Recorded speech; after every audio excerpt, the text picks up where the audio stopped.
अस्सलाम वालेकुम।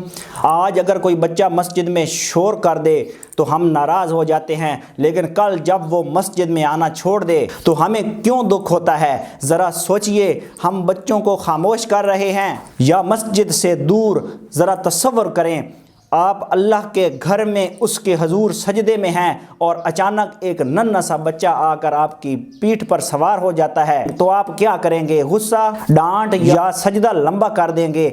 आजकल सोशल मीडिया पर कई बच्चों की वीडियोस वायरल हैं जिसमें बच्चे सजदे के दौरान उल्टी सीधे हरकतें कर रहे होते हैं और लोग इसे हंसी मजाक का जरिया बना रहे हैं। लेकिन क्या आप जानते हैं कि इस हंसी के पीछे हमारी कितनी बड़ी नाकामी छुपी है?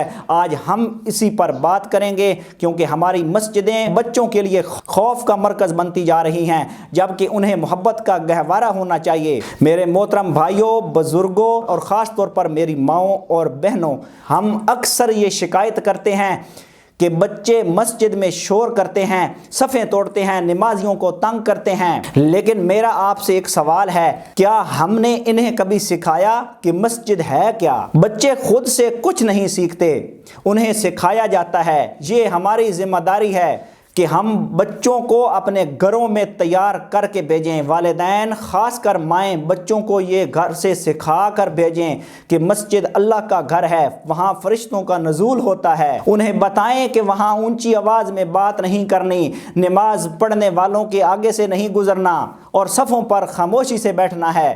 जब बच्चा ये सब घर से सीख कर आएगा तो मस्जिद का माहौल खुद ब खुद पुरसकून हो जाएगा। लेकिन यहाँ एक बात उन लोगों के लिए भी है जो मस्जिद में मौजूद होते हैं। हम अक्सर देखते हैं कि किसी बच्चे से छोटी सी गलती हो जाए, वो दौड़ पड़े या थोड़ा सा शोर कर दे तो हमारे बड़े उस पर ऐसे टूट पड़ते हैं जैसे इसने कोई बड़ा गुनाह कर दिया हो। याद रखें, आपकी डांट, आपका एक थप्पड़ या आपका वो गुस्से भरा चेहरा उस बच्चे को उम्र भर के लिए मस्जिद से दूर कर सकता है। क्या आप चाहते हैं कि कल बरोज़ क़यामत अल्लाह आपसे पूछे कि तुम्हारी सख्ती की वजह से मेरा बंदा मेरे घर से दूर हुआ? हमारे प्यारे नबी करीम सल्लल्लाहु अलैहि वसल्लम की ज़िंदगी से सीखें। जब आप सल्लल्लाहु अलैहि वसल्लम नमाज पढ़ा रहे होते थे और इमाम हसन या हुसैन रज़ी अल्लाह अन्हुमा आप सल्लल्लाहु अलैहि वसल्लम की पुश्त पर सवार हो जाते तो आप सल्लल्लाहु अलैहि वसल्लम सजदा तवील कर देते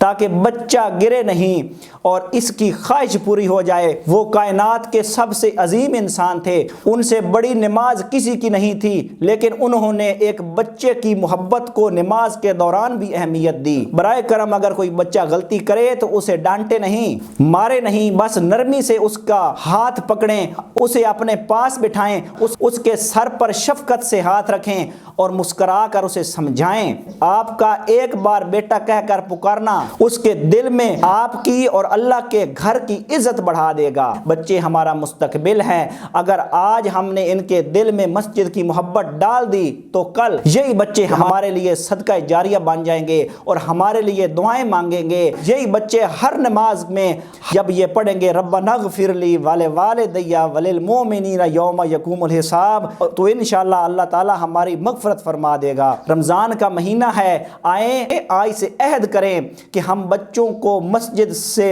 भगाएंगे नहीं, बल्कि उन्हें मोहब्बत से मस्जिद के साथ जोड़ेंगे। अगर आपको लगता है ये पैगाम हर मुसलमान तक पहुंचना चाहिए तो इसे अभी शेयर करें ताकि किसी और बच्चे का मुस्तकबिल संवर सके। आज के लिए इतना ही, मिलते हैं अगली वीडियो में, तब तक के लिए अल्लाह निगहबान।